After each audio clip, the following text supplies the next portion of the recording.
रहमान रहीम दोस्तों, मैं हूं रॉय इमरान वाजिद, रॉय इमरान की दुनिया से। आज मैं आपसे इंतहाई अहम टॉपिक, जो आजकल एक इंतहाई हॉट इशू बना हुआ है, वो ट्रांसजेंडर एक्ट के हवाले से जो 2022 में पास हुआ है। दोस्तों, इसका नाम है to provide for protection, relief and rehabilitation of rights of the transgender. दोस्तों, यहाँ पे दो मौक़िफ़ हमारे सामने आना बहुत ज़रूरी है। हमें दोनों को सुनना चाहिए कि जो ट्रांसजेंडर पीपल हैं वो क्या कहते हैं, और जो हमारा जो दूसरा तबका है वो क्या कहते हैं। यहाँ पे अलमिया ये है कि हम बिल को या किसी भी चीज़ के बारे में रिसर्च नहीं करते, रिसर्च किए बगैर जो है हम अपनी राय कायम कर लेते हैं। मैं पहले सबसे पहले इनका मौक़िफ़ लेना ज़रूरी है। मैं ओपनली ये बात कहना चाहती हूं कि आप लोग इंटरसेक्स का झूठा बहाना इस्तेमाल कर रहे हैं ट्रांसजेंडर पीपल को उनकी राइट्स डिनाई करने के लिए। आप मुझे एक वो ख्वाजा सरा या इंटरसेक्स ला के दिखाएं जिसकी पूरी बायोलॉजिकल एग्जामिनेशन करने के बाद आपने मुतय्यन किया हो कि अब ये इंसान हकूक का दरकार है और आपने उसको हकूक दिए हों। अगर आप ये नहीं ला सकते तो मैं अनगिनत मिसालें आपके सामने उन ख्वाजा सराओं की लेकर आऊंगी जिनकी शलवारें उतारने से पहले उन्हें कत्ल कर दिया जाता है। पेशावर, मर्दान, कराची, चारसदा, मानसेरा, यहां तक कि अब आजाद कश्मीर के अंदर भी ख्वाजा सराओं का कत्लेआम हो रहा है।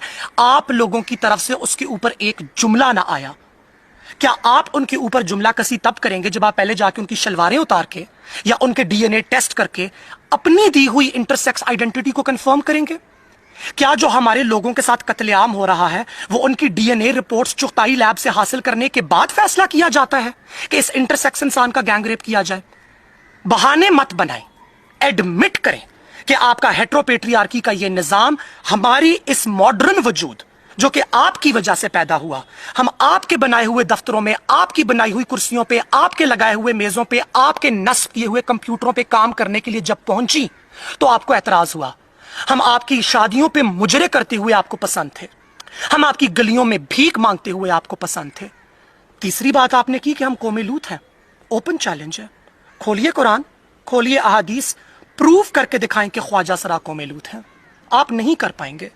आप ये साबित करना चाहते हैं कि हम गुनाहगार हैं, हम गैर मुस्लिम हैं, इसलिए आप हमारी तमाम रूहानियत, तमाम मोमिनियत को डिनाई करते हैं। आप भूल जाते हैं कि 10 मुहर्रम का सबसे बड़ा जुलूस लाहौर के अंदर ख्वाजा सरा उठाते हैं। आप भूल जाते हैं कि वो गिन्ने चुन्ने ख्वाजा सरा जिनको जिंदगी में जब एक घर नसीब होता है तो वो उसमें जाते दाखिल होते हैं जुमेरात के दिन ताकि वो इमाम हुसैन के नाम के 12 दिए जला सकें। आप भूल गए हैं वो तमाम पाकिस्तानी ख्वाजा सरा जिन्होंने ख्वाजा सरा का शनाख्ती कार्ड ना बनाया ताकि वो हज की सादत से महरूम ना हो सके, मर्द के शनाख्ती कार्ड पे जिंदा रहे ताकि हाजी हो सके। भूल जाते हैं आप ये तमाम बातें, क्योंकि ये इस्लाम आपका इस्लाम नहीं। आपका इस्लाम तो इसमें दोनों मौक़िफ़ मैं भी डिस्कस कर लेता हूँ। पहला मौक़िफ़ ये है कि ट्रांसजेंडर यहाँ पे क्या कहते हैं। ट्रांसजेंडर का ये कहना है कि हम मुआशरे का पिसा हुआ तबका है, हमें शादियों ब्याहों में नाचते हुए तो हम अच्छे लगते हैं, और वरना हमें इज्जत के मुकाम से नहीं देखा जाता, हमें इज्जत बतौर इज्जतदार शहरी नहीं देखा जाता। हमारे ट्रांसजेंडर के कितने कत्ल हुए। तो उनका ये कहना है कि ये जो बिल है, ये जो एक्ट है जो पास हुआ है 2022 में, ये ह्यूमन फ्रेंडली, एक हमारे हकूक के तहफ़्फ़ुज़ का ज़ामन बिल है, और इसकी वो तायद करते हैं। इसकी अगर दूसरी साइड पे देखी जाए, अपोज़िट साइड पे देखा जाए, तो मुख्तलिफ मुकातले फ़िक्र में ने इसमें अपना मौक़िफ़ पेश किया है, मज़हबी स्कॉलर्स ने भी इसमें अपना मौक़िफ़ पेश किया है। उनका ये कहना है कि इससे होमोसेक्सुअलिटी और लेस्बियन एंड गे कल्चर को फ़रोग़ मिलेगा, क्योंकि हमारा एक मुआशरी इक़्तिदार के हम दामन हैं। हमारे मुआशरी इक़्तिदार में हमारे आने वाली नस्लें जो हैं, वो जो है अंधेरे की तरफ जाएँगे, तारीकी की तरफ जाएँगे, इसलिए वो इस बिल की शदीद मुखालफत करते हैं। अच्छा दोस्तों, मैं यहाँ पे अपना मौक़िफ़ भी देना चाहूँगा कि मेरा मौक़िफ़ इन दोनों को सुनने के बाद, रिसर्च करने के बाद, मैंने इस एक्ट को प्रॉपर पढ़ा है, इसको स्टडी किया है। अब मैं आपको यहाँ पे इसका एक जो सेक्शन जो है, शिक जो है, सेक्शन 3 है, उसका सब सेक्शन 2, उसके अलावा तमाम बिल जो है, ये एक फ्रेंडली, ह्यूमन फ्रेंडली बिल है, वो मैं आपको पढ़ना चाहूँगा। ये यहाँ पे लिखते हैं, a person recognized as transgender under subsection 1 shall have a right to get himself or herself registered as per self-perceived gender identity with all government department including but not limited to NADRA. इनका ये कहना है कि एक transgender जो है वो किसी भी वक्त अगर उसको ये फील होता है कि वो ट्रांसजेंडर मेल है या ट्रांसजेंडर फीमेल है, वो नादरा से जाके अपना शनाख्ती कार्ड जो है वो चेंज करवा सकता है, और तमाम डॉक्यूमेंट्स जो हैं वो मिसाल के तौर पे उसका ड्राइविंग लाइसेंस है, मिसाल के तौर पे उसका पासपोर्ट है, उसके ऊपर अपना मेल या फीमेल लिखवा सकता है। अच्छा, इस चीक में अगर एक तरमीम कर ली जाए, एक तरमीम क्या है कि अगर मेल या फीमेल का जो डिसाइड है ट्रांसजेंडर का, वो डिसाइड अगर मेडिकल बोर्ड करे, तो उस मेडिकल बोर्ड की रिपोर्ट के मुताबिक अगर इसको चेंज किया जाए तो मेरा ये ख्याल है कि तमाम जो लड़ाई है वो खत्म हो जाएगी।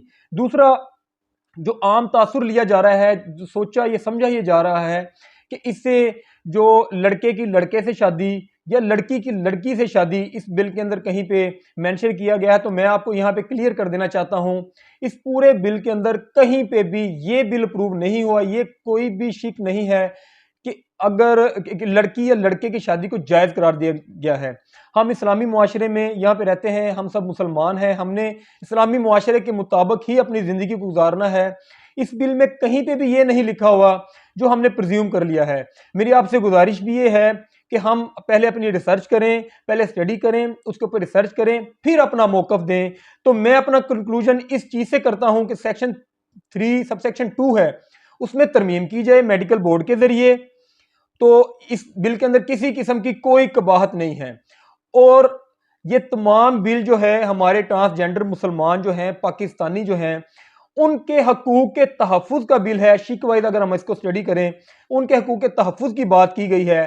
तो मेरे ख्याल में जो पाकिस्तान तहरीक इंसाफ ने 2018 में ये बिल पेश किया, और पाकिस्तान मुस्लिम लीग नून के दौर में 2022 में ये एक्ट जो पास हुआ, मेरे ख्याल में ये ह्यूमन फ्रेंडली बिल है। शुक्रिया।